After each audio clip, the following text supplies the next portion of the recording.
Back in 1979, El Salvador in Central America was going through a lot of tension due to oppression and human rights violations by the government, killing around 30,000 people that were against the government by death squads and military actions.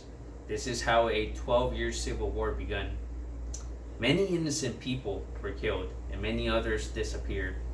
And this is how a massive migration of Salvadorians started, primarily to the United States.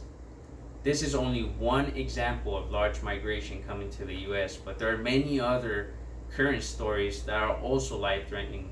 For example, extreme poverty, corruption, lack of opportunities, and many other circumstances that most Americans ignore. Today, I hope to persuade you to show the respect and admiration that most immigrants deserve, leaving behind their home country to come to America.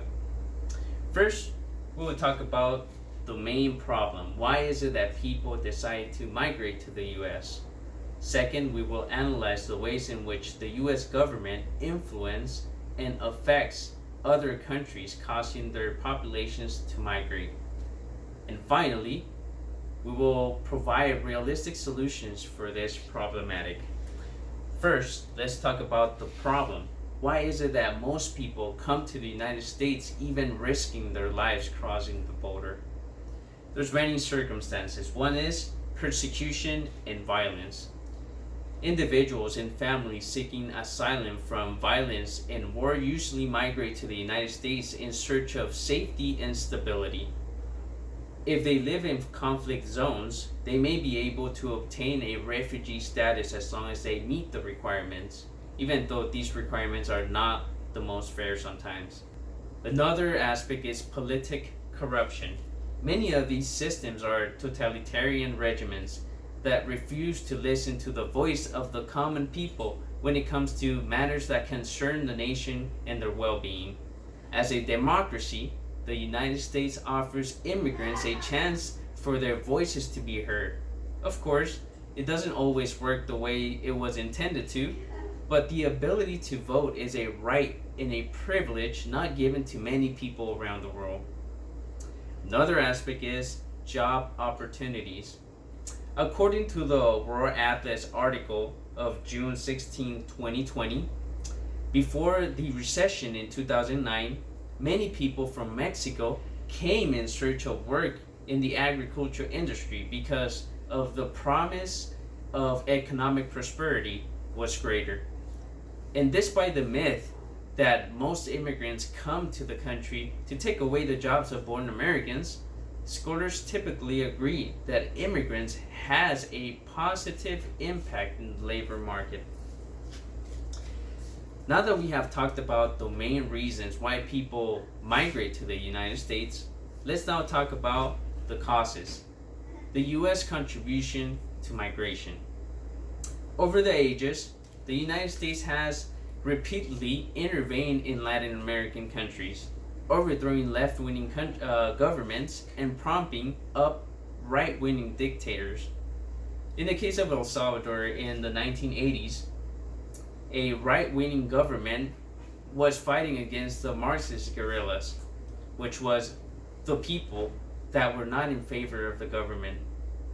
The United States sent military advisors to help the Salvadorian military fight its dirty war, as well as hundreds of millions of dollars in economic and military aid. The U.S. also supported the right-wing government in Argentina against the communists because they were tired, these people that were joining the communism were tired of the corruption of the right-wing government. The security forces also killed 30,000 civilians, and in the case of El Salvador, more than 75,000 lost their lives during the Civil War, which lasted from 1980 to 1992. The United States went well beyond remaining silent in the face of human rights abuses in El Salvador. The State Department and White House often sought to cover the brutality to protect the perpetrators of even the most horrendous crimes. But now that we have discussed about the causes that led led by the U.S. Foreign Affairs, we can now focus on the solutions to minimize the problem. For example, more comprehensive migration reforms will be a good start for people to be able to seek asylum in the country and work freely and adapt and probably get a permanent residency. Another thing that the US needs to avoid is intervening in the affairs of other countries. We've seen through history, time and time, that the United States, every time they intervene in a country, is to destroy the country and produces more people to migrate, especially to the United States. Today, I hope that I was able to open up your mind and be able to visualize what is the main problem of migration, what causes people to migrate, and what they go through to be able to reach a more stable life in the United States. The US is a country built by immigrants all over the world seeking freedom, peace, and better opportunities. This is what makes this country great. Most immigrants come from different backgrounds, but the same dreams. And it should be our responsibility as Americans to show compassion and support for immigrants.